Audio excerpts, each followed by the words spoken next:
दर्द हो रहा है? हाँ। क्या मिला तुमको खून बहा के? 15 टांके, दर्द और ये अस्पताल का बिस्तर? हमारा खून उन छोटी जात वालों ने बहाया। अरे जिसने अपनी जान पे खेल के तुम्हें बचाया ना, वो भी छोटी जाति का था। खून बहाने वालों की जात याद रहती और बचाने वालों की जात याद नहीं रहती। जरा वहां देखो, देखो वहां, ये एक छोटी जात वाली, मगर इसको खून देकर इसकी जान बचाने वाले एक ऊंची जात का ठाकुर था। जब खून दिया जाता है तो ग्रुप देखा जाता है, खून की जात पात देखी नहीं जाती। ये इंजेक्शन, ये दवाइयां जो तुम्हारी जान बचाती है, धर्म और मजहब का लेबल लगाकर बाजार में नहीं बिकती, और तुम लोग जात पात का लेबल लगाकर एक दूसरे का गला काट रहे हो। अरे लड़ने का इतना शौक है तो जाके उन देश के दुश्मनों से लड़ो जो आतंकवाद फैलाते हैं, उन नेताओं से जाके लड़ो जो हम सबको लड़ाते हैं कुर्सी के लिए।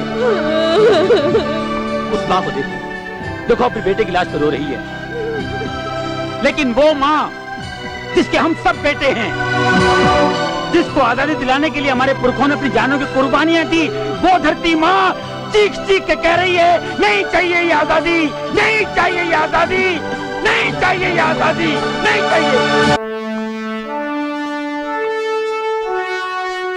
Mr. Dharamdas. Yeah.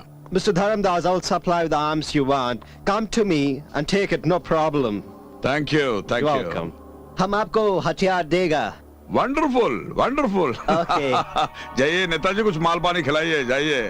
Please go ahead. Thank you. Please go Thank ahead. you. Please. Come, come. Welcome Rajesh, welcome. भाई तुम्हें वर्दी मिल गई, हम बहुत खुश हुए, और इसी खुशी में हम कल एक शानदार पार्टी भी दे रहे हैं। लेकिन भाई ये खुशी थोड़ी सी अधूरी है। देखना, जिस दिन हम फिर से सत्ता में आएंगे ना, हम जरूर इस देश के माथे के तिलक बनेंगे, और हम चाहते हैं इस कार्यक्रम का श्री गणेश तुम्हारे हाथों हो जाए। कहिए, इसके लिए मुझे क्या करना होगा? आरक्षण का दायरा बढ़ाने के लिए रूलिंग पार्टी पार्लियामेंट में महिलाओं के लिए 33% आरक्षण का बिल पेश कर रही है। अब अपोजिशन वाले चाहते हैं कि इन महिलाओं में दलित महिलाओं का कुछ हिस्सा रहे, और अब हम चाहते हैं कि इस बिल के विरोध में जात पात की नफरत ज्वालामुखी बनकर फूट पड़े, खून खराबा हो, फसाद भड़क उठे, गली गली में कर्फ्यू लग जाए। हम हर विद्यार्थी के हाथ से किताब छीनकर हथियार दे देंगे, और ये सारे हथियार हमारे विदेशी भाइयों के जरिए 2 दिन में हमें मिल जाएंगे।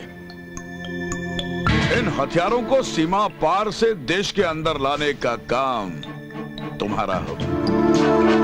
अरे भाई, ये वर्दी हमारे किस काम आएगी?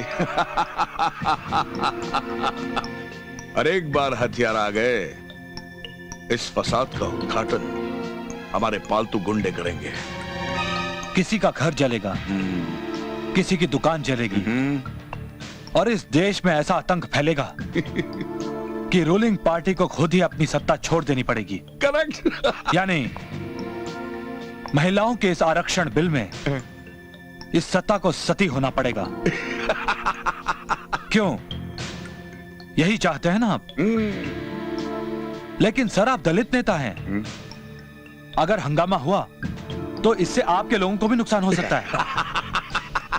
अरे होने दे, इसमें क्या फर्क पड़ता है? बैठ बैठ बैठ बैठ बैठ बैठ। अरे होने दे। देख राजेश, ना हम दलितों के पक्ष में है, ना ऊंची जात के पक्ष में है। हम तो सिर्फ सत्ता की कुर्सी के पक्ष में हैं। अरे भाई, बगैर पावर के घर में पंखा नहीं चल सकता, तो बगैर पावर राजनीति में नेता कैसे चलेगा?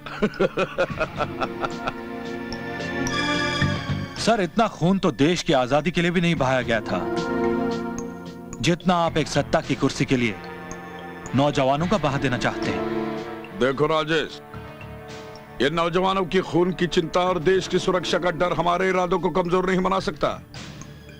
ये हमारा आदेश है कि जितना जल्दी हो सके इस आरक्षण बिल की आग में इस देश को जला दो।